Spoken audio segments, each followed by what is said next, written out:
Assalamu alaikum and welcome back to another episode of Manifesting Muslimah. I'm your host, Zara Pedersen, and today I'm going to do a very requested topic. I'm going to talk about a very requested topic, which is about Umrah.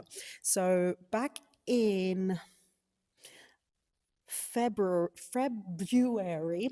that's such a difficult word, February, I think it was, I recorded an episode about like my reflections on going on Umrah for the first time because I was so lucky to go on Umrah back in January of 2025 with my mum and my dad for my birthday, Alhamdulillah. And it was an amazing experience, but I had some reflections, I had some thoughts. And after that, I recorded the episode and I put it out there, and so many of you reflected with it and like really reflected with it. What's it called? Related to it, excuse me. And a lot of you really appreciated that episode, and still many of you still do. I still frequently get a message from one of you about like, oh my god, I just listened to this episode that really like it touched a nerve with me, and that really meant so much for me that you spoke about that, and please can you do another one around Umrah, like. And I did. Well, no, I did want to, but I also wanted to make it relevant. Like, I didn't just want to talk about it for the sake of talking about it. But Alhamdulillah, in November, I was so lucky to go again on Umrah, this time on a women's only trip that my dad and I hosted. And it was a beautiful experience. And I have more thoughts for you now. So, this is the second episode, highly requested. It's going to be a slightly different because I'm going to focus more on one aspect than so much else, kind of two, but specifically one that I really want to highlight and speak to on today's episode, inshallah. So let's just get into it, because there are so many great things about Umrah, and wallahi, it is a blessing to go. When Allah invites you, that is a special feeling. It's very unique, and I pray that He invites all of us to go at least once in our lifetimes. And I pray that if you haven't experienced it yet, that you get to. But so, I know, right? Like, let me just delete everything I said by adding the word but to the sentence. Excuse me. Because I need to make sure that everybody also understands. And this is one of the things that I genuinely learned more so this time around, second time around, than the first time around that I went on Umrah. And it is that Umrah in and of itself is it's a beautiful blessing, but it's also a part of the test. Allah truly tests us on Umrah. And I think a lot of people fail to see the test in the Umrah, or they are willfully ignoring it, or at the very least within the Ummah. While it is a beautiful blessing to get to go on Umrah, I think because we're thinking about it in that way of like, I just want to get invited and it's going to change my entire life. And this, like, we have very grand thoughts about Umrah that sometimes we forget that it's, while, it is a beautiful experience, a lot of it is still very dunya. There's a lot of dunya in the Umrah experience. So while you have these pockets where you go in and out of these spiritual enlightenment moments or connectedness moments and things, you're also very much still in this dunya, and so is everybody else around you, which means that if you are not careful and if you are not aware of it, you can very easily fall into little traps that will potentially sour the experience for you, or directly take you out of your ihram, for instance, as you're performing your actual Umrah, and do things and act in ways that Allah isn't necessarily very happy with. And I think a lot of us forget that because we're so interested in getting and this is the second point that's kind of meshing into this, we're so interested in getting our like Instagram perfect moment. And I say Instagram perfect moment, it's more like a saying of like, I need to get the perfect trip. I need to get the perfect journey. I need to have the perfect moments of connection with Allah. I need to have, like, we have these expectations of what it's going to look like. And so if it's not met in the way that we imagine it to be, quite often it can lead to us having moments of frustrations, anger, disappointment, irritation, feelings that can be difficult to control when we're in the moment. And as a result of having those feelings and those very powerful emotions, it can be very difficult for us to behave with a sense of adab, with manners, good manners. And that is for all of us. So it's not just like for some people. This is very much for all of us. It's for me, it's for you, it's for the next person. Because one of the things, and I do believe I spoke about it in the first episode that I did about my Umrah reflections. If you haven't heard it, go back. It's about a year ago or so that well, a little over a year ago, little under a year ago, excuse me, a little under a year ago that I recorded it. You'll be able to find it. It's still up there. But people there can get very rude, they can get very aggressive, they can get very uncomfortable in many ways. And if you're not prepared for that, and I know that a lot of people talk about that whole like, oh yeah, be careful of, the groups when they, walk together, don't get in the way of the train and all of that stuff, and it's made a little bit as a joke, right? But it's, I think, a very serious matter, and one that we need to be talking about more, because we need to understand that while these are holy places, Mecca, the Kaaba, the Haram, Medina, the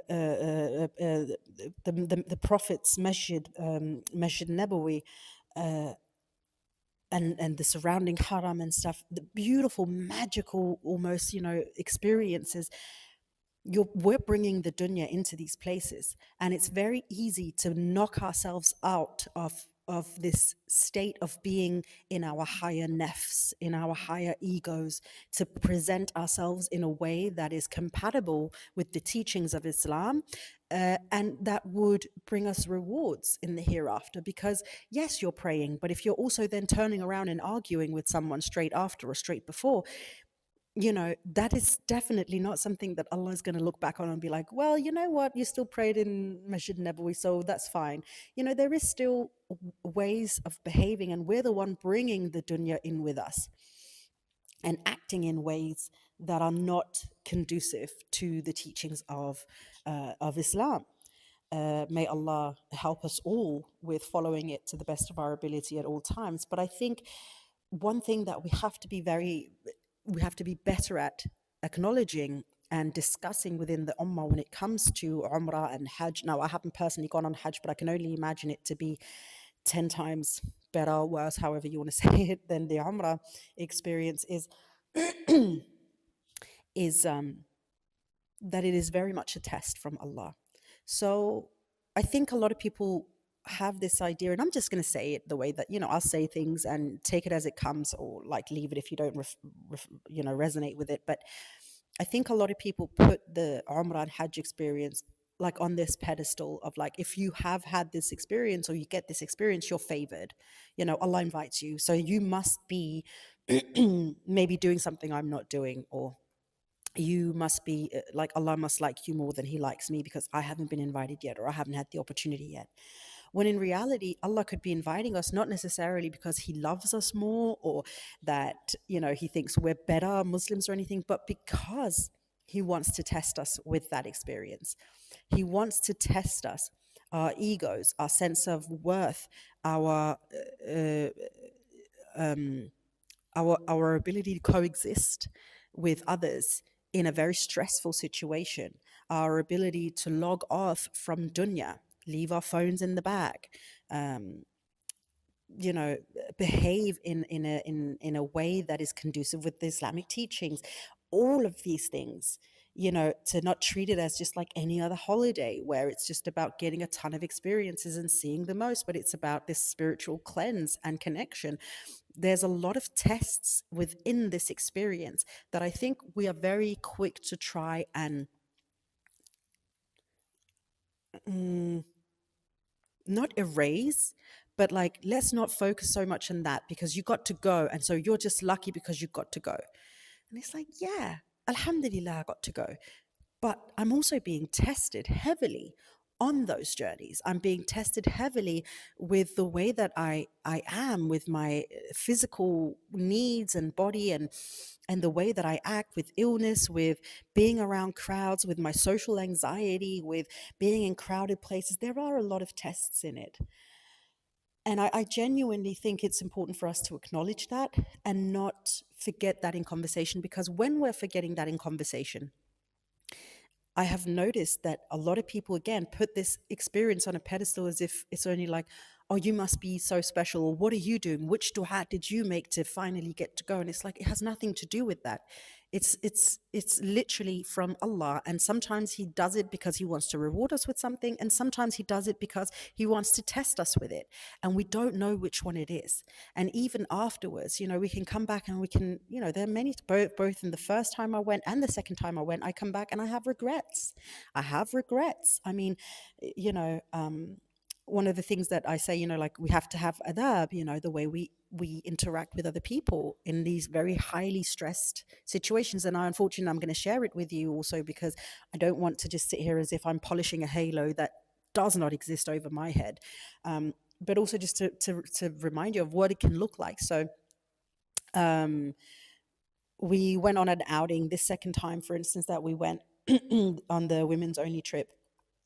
And we went on an outing and we went to this place where there was so many people and it was like a market and stuff, and it was already quite stressful because it was very hot, but there was also some stuff within the group and we were trying to keep everyone in like hey, we've got to stay together. And I'm trying to like keep an eye on everyone. I'm trying to listen if my dad says something. I'm trying to sort of like keep an eye out. There's a lot of things going on, right? And there's this woman with a child and she was begging, and I genuinely didn't have any money on me. Otherwise, I would have probably just given it to her. But I didn't have any money on me. So I was like, I'm sorry, I don't have anything. And so she continued following me. I was, I'm really sorry, I don't have anything. And at the same time, remember, I'm like trying to look at everything and everyone. And unfortunately, she kind of caught me at a moment of weakness in that sense that at one point she'd followed me for a little bit and I kept saying, I really don't have anything. I really don't have anything. And I continued just to walk to kind of show like, I can't help you, sis. And she grabbed my arm, which I'm not going to lie, that is quite intrusive. But she grabbed my arm and tried to pull me back at one point. And I genuinely, that was like, I reached my level, right? I was at that point, I was like, you don't grab me. Like I'm already in a super stressful situation. And that's invading of my personal space. And so when she grabbed me, I kind of like pulled my arm back quite aggressively. I was like, don't touch me. And it's not my proudest moment. I can say that looking back now. Immediately, I could also tell that. Immediately as I experienced that, I was like, "Oh, I really didn't like that I had to go there, or that I couldn't control myself not to go there." Do you know what I mean? And some of you might be like, "Oh, Zara, that's nothing," and some of you might be like, "No, actually, that was a little bit excessive. She was holding a child, The child was probably like 2 or 3 years old, right? And so I should have behaved differently. The point is that it wasn't my proudest moment. And she did leave at that moment, but I was just like, oh, I wish I didn't have to do that. I wish I could have controlled myself and held myself to a higher standard in that moment. Because yes, I was stressed, but everybody is. So we all have those moments and we have to reflect on it. It's not just, oh, but it was her fault because. Yeah, but also me. I'm the one who turned around and shouted at her. I'm the one who did that. I'm the one who holds that responsibility, because I could have just, like gently sort of like pulled my arm to myself and just kind of like scowled at her or something. I didn't have to shout at her, so we have to take our responsibility in these cases, even if it's not pleasant to do so. And I think the problem is that many people don't want to do that. They want to focus on what the other person is doing because it's easier. That person took me out of this moment that I was in. That person forced me to go there. That person did all of these things. And in reality, you still are responsible for the way that you react. Even in high pressured situations, you're still responsible. And Allah rewards us for controlling our emotions, especially something like anger. So we're the ones who have to take that kind of responsibility and look inwards. Another place that I see it, that was I'm just sharing that experience again, just to share like what that can look like, and even how quickly it can happen, even if you don't mean to do it. Like I obviously didn't mean to turn around and shout at her. It was just my knee-jerk reaction at that moment. But I still, even if it was just that knee-jerk reaction, I still have to be the one that takes responsibility for it. Another place that I see it a lot, of course, is by the Kaaba. And the Kaaba, astaghfirullah. don't even know how else to say it. Astaghfirullah. May Allah forgive us and help us all, because in there, you would think,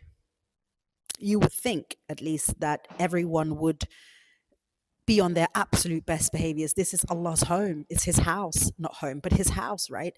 Um, it is the physical representation almost of not the physical representation of Allah, but the closeness. The closest we will get to the physical representation of being close to Allah in this dunya, at least, I suppose, is a way to look at it. Please don't take my words, you know, literally the way that I say it, because I think that could be problematic. But, you know, a lot of us feel like the Kaaba is like this physical representation of Islam. And so everybody wants to touch it. Everyone wants to go near. Everybody wants this. But it is in these desires and in these endeavors that I see a lot of people losing a lot of their adab, a lot of their senses, a lot of their spiritual connection. And they go straight into dunya.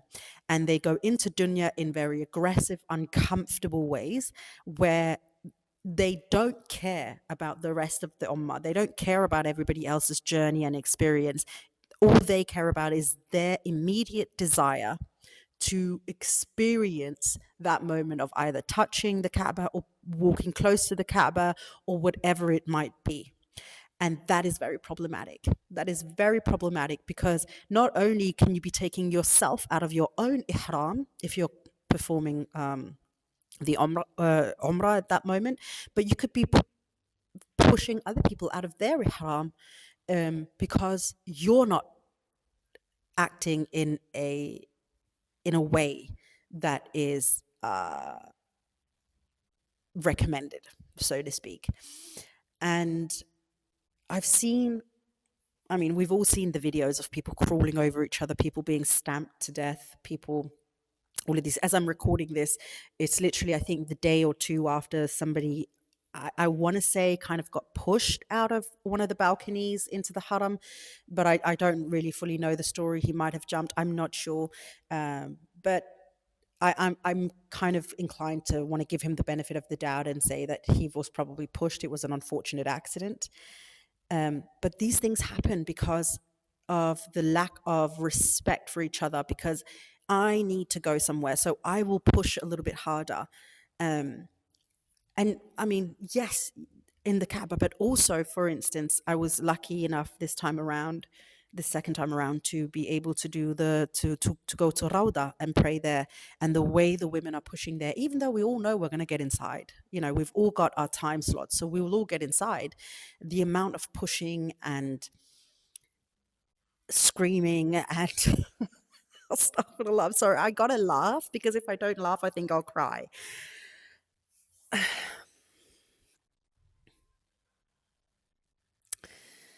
It's just, it's not Islam. It's not Islam. It's not the way of the prophets. It's not the way that Allah wants us to act in these places. And we're not talking enough about it. And when we do, it becomes a joke. It becomes like ha ha ha ha ha. But we need to talk about it in a way of self-control and self-respect. Respect yourself enough. If you can't respect the other person enough to act in a beautiful way, respect your own personal spiritual journey enough not to want to risk it not being accepted, potentially, because you could not control yourself. And I think that is the thing. And astaghfirullah, it's not for me to say, and I would never want to guess, but it's horrible to think of how many people are there whose Umrah might not be accepted simply because they perhaps didn't act in a good way. And I hope and pray, of course, that that doesn't happen to any of us. But when you're looking at it from the outside perspective, you're thinking, how is that in any way Islamic? How is that? How can you make those two things pair up with each other? How can you be okay with behaving in that way in this place, any place really? It's not just about doing it in in these two towns, but or in these two cities. But in general, how, but that's, I guess, a conversation for another day, and definitely maybe not even a conversation for another day, because it's not for us to say, it's not for us to decide what is accepted in that way by Allah and what isn't, and we don't know people's reasoning. So again, astaghfirullah, may Allah help us all. Anyway, coming into the next part of this conversation is also, again, this idea of wanting this picture perfect moment in on your Umrah trip. I have to have this picture. I have to get that moment. I want to go to this museum and that museum, and then this place and this place and this place. And so again, it becomes more about like experiencing places and getting the pictures than it does necessarily, I'm here for the spiritual aspect. And if I'm being called or drawn to go to somewhere, then I will go. But other than that, like, this is, it's not about sightseeing. Sightseeing can be fun, and if you go several times and whatever, you've got the time, go for it. I'm not saying don't go sightseeing, but I'm saying don't allow that part of the travel to dominate to the point where you're not sleeping, you're not resting, you're not, you're stressing. You're stressing about it rather than enjoying the ride. It's stressful enough as it is. Don't add more stress to yourself. Violetta, come, little chubby girl. You don't want to? Oh, oh, you're too fat. I can't lift you with one arm. It's one of the other cats, and she's very chubby, but she's cute. Anyway, you want up? 1 second. Come here. Come. Baby, come. Ooh, oh, oh, big girl. There you go. You can sit here. You're a good girl. Good girl, Violetta. Good girl. Okay. Yes. So the social media aspect can be fun. It can be fun to get some good pictures, and of course, we'd like to look back at them and show people in our lives, like, oh, look at this place, and that was unique and stuff, and that's great. But don't let it get the better of you. I, for one, saw that recently for Hajj for 2026, they banned taking pictures and videos in Masjid Nabawi and in the Haram in Kaaba. And I, for one, am so happy about that. Don't do that, Violetta. That hurts. I'm so happy about that. And I, oh my God, I'm going to say this thing. I genuinely hope they'll keep that rule forever, because it would make so many things so much easier. And in fact, there's no reason to have it. I think when once you're there and you see it, ow, stop that, you banana, get down. Just start playing with my leg and biting it and stuff. I was like, girl, that hurts.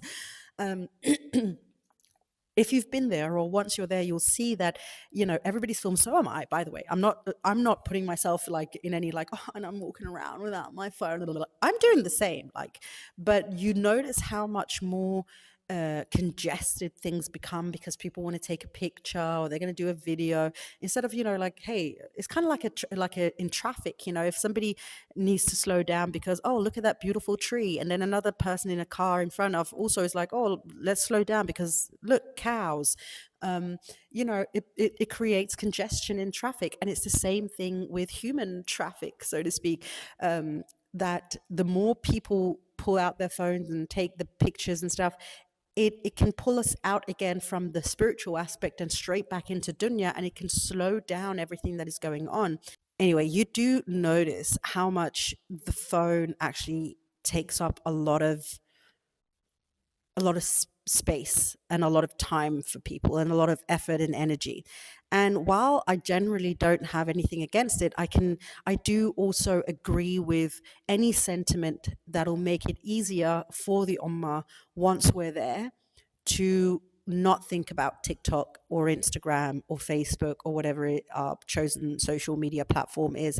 I do agree with doing that. I think it's going to be so much better for everyone around. And I do hope that people respect that rule, because I can really see it doing quite good for everyone there. Because if we're not allowed to record and take pictures, we don't have a reason to take our phones out unless we have to make a call. And then it'll be easier for us not to get distracted by the phone.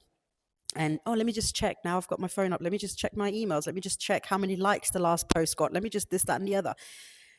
So I agree with it. I quite like it. And as I said, I do hope that people respect it. And I would not be sad if they um, make that a year long rule. I don't think that they can. I would question. I'm even questioning how they're going to uphold this rule during Hajj this year or next year, inshallah. This year, well, when this episode comes up, it'll be this year. But it'll be interesting to see how they uphold that rule. But I do hope they can figure it out because I think it'll be really, really good. But yeah, so that's like some of the thoughts that I've had around this, the Umrah again coming, going for the second time, Alhamdulillah. And one of the things that I really wanted to discuss, because it was one of the things that kept coming up for me in my thoughts, also when this time around when I was there, and being more aware and noticing how people were, holding themselves, and also how I was carrying and holding myself, and really remembering that it's all a test, all of it. Are you trying to attack my camera? Violeta, not the camera. Look at you, you're so beautiful, Violeta. All right, my darling. Now I'm getting distracted by the cat on my lap and everything else. So I think I'm going to open the conversation back to you. I'd love to hear your thoughts around this. I'd love to hear whether you agree. I'd love to hear your take also, or your thoughts around the no phones or pictures and videos in the harams, in Masjid Nabawi and in the haram by the Kaaba. I would love to hear your thoughts on that. I, for one, am very much for it. But if you're not, I'd also like to hear your thoughts on why you don't think it should be banned. So send me a message over on Instagram at Manifesting Muslim. I'd love to hear your opinion on this. And just in general, as usual, if you've got any suggestions for topics for the episode, for the podcast, if you've got any feedback, all that good stuff, reach out to me. And yeah, thank you so much for listening. Another year, here we go. Let's see if we can get the third year of the podcast to be even better than the first two, even though the first two were already so beautiful and magical, in my personal opinion. Thank you so much for joining me for another episode. I will see you, inshallah, next week for a new one. But until then, my darling friend, please don't forget to live in love.